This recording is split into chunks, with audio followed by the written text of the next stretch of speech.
एक बार की बात है, उत्तर प्रदेश के एक छोटे से गांव रामपुर में रहने वाले अमित की कहानी। अमित 28 साल का था, बीए पास किया हुआ लेकिन बेरोजगार। उसके पिता रामलाल जी खेतों में मजदूरी करते थे, माँ लक्ष्मी देवी घर संभालती थी और छोटी बहन रीना स्कूल जाती थी। परिवार का घर एक पुराना कच्चा मकान था। बारिश में छत टपकती, सर्दी में दीवारों से ठंडी हवा आती। अमित हर सुबह सोचता, बस एक बार सरकारी नौकरी लग जाए तो माँ बाप के लिए कम से कम एक पक्का घर तो बनवा दूं। सुबह के 5 बजे ही अमित की आंख खुल जाती। माँ लक्ष्मी पहले से ही चूल्हे पर चाय चढ़ा चुकी होती। अरे अमित बेटा, उठ गए? चाय पी लो ना, ठंडी हो जाएगी। हाँ माँ, पी रहा हूँ। आज फिर से जिला मुख्यालय जाना है। ऑनलाइन फॉर्म भरा था एसएससी का। रामलाल जी खाट पर बैठे अखबार पढ़ रहे थे जो पिछले हफ्ते का था। उन्होंने आह भरी। बेटा, रोज रोज मेहनत कर रहा है तू, लेकिन ये नौकरी वाली बात भगवान जाने कब बनेगी। मैं तो कहता हूँ कोई प्राइवेट कंपनी में ही लग जा, कम से कम घर का खर्चा तो चल जाएगा। पापा, प्राइवेट में क्या है, आज लगे कल निकाल दिए जाएंगे।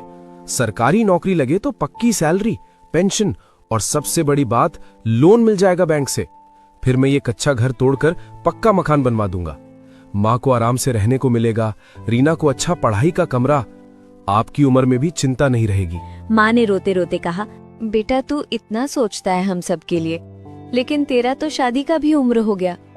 लड़कियां देखने आती हैं तो कहती हैं घर कच्चा है, लड़का बेरोजगार है। कितनी रातें मैं रोती रहूं। अरे माँ, रो मत। देखो ना, पिछले महीने पुलिस भर्ती का पेपर दिया था, कट ऑफ से सिर्फ 5 नंबर कम आए। अगली बार जरूर हो जाएगा। रीना स्कूल बैग लेकर आई। भैया, मेरी किताबें पुरानी हो गई हैं, टीचर कह रही हैं नई खरीदो। रीना बेटी, थोड़ा इंतजार कर ले।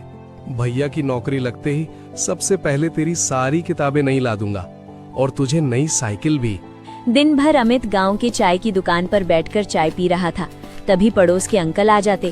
अरे अमित, अभी तक तुम्हारी नौकरी नहीं लगी?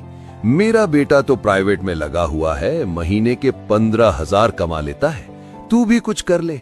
क्या जिंदगी भर ऐसे ही टाइम पास करता रहेगा, या अपने परिवार के लिए कुछ करेगा, या फिर उन्हें ऐसे ही धोखा देता रहेगा? अमित चुप रहता, दिल में सोचता, 15,000 से क्या होगा? पक्का घर कब बनेगा? माँ की दवाई, पापा का इलाज, सब कुछ सरकारी नौकरी से ही होगा। शाम को घर लौटता तो माँ पूछती, बेटा आज क्या बना दूं? आलू पराठा या दाल चावल? जो भी है माँ, बना दो, पैसे बचाने हैं। बैंक में सिर्फ 800 रुपए बचे हैं। उसी रात को बिस्तर पर लेटे लेटे अमित सोचता, भगवान बस एक मौका दे दो। मैं दिन रात मेहनत करूंगा, परीक्षा की तैयारी में किताबें दिन रात पढ़ूंगा। बस एक मौका दे दो। लेकिन ये बेरोजगारी कितना दर्द देती है, मुझे ही पता है। एक दिन गांव में बड़ा हल्ला मचा। अमित के दोस्त राजेश की सरकारी नौकरी लग गई थी, रेलवे में क्लर्क। पूरा घर जश्न मना रहा था। राजेश ने अमित को गले लगाया। घर आकर उसने माँ से कहा, माँ, देखा ना, राजेश की सरकारी नौकरी लग गई, अब मेरी बारी है। बेटा, तू तो मेरे राम जैसा है और मुझे भगवान पर भरोसा है। एक दिन तेरी भी सरकारी नौकरी लग जाएगी। अगले दिन से अमित सुबह 4 बजे उठकर पढ़ाई करता। दिन रात एक कर दिए। पिछले सालों के पेपर सॉल्व करता। पिता रामलाल जी कभी कभी कहते, बेटा, इतनी पढ़ाई मत किया कर, आंखें खराब हो जाएंगी, और खाना खा ले पहले, बहुत रात हो गई है। पापा, जब तक नौकरी नहीं लगेगी खाना भी अच्छा नहीं लगता।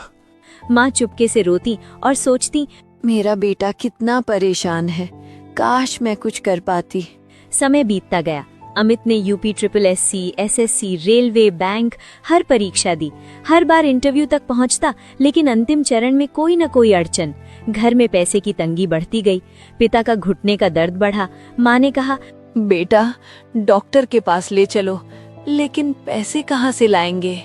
अमित ने अपनी पुरानी साइकिल बेच दी। माँ, ये पैसे ले लो, सरकारी नौकरी लगते ही नई साइकिल ले लूंगा। भैया, तुम इतने अच्छे हो, जब बड़ी हो जाऊंगी तो तुम्हारी नौकरी लगवाऊंगी। अमित हंस दिया। तेरी दुआएं ही काफी है रीना। फिर आया वो दिन।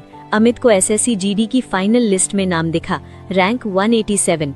पूरा गांव खुशी से झूम उठा। माँ लक्ष्मी ने मंदिर में घंटी बजाई। हे भगवान, मेरे बेटे की सरकारी नौकरी लग गई। पिता रामलाल जी आंसू पोंछते हुए बोले, बेटा अब तो पक्का घर बन जाएगा।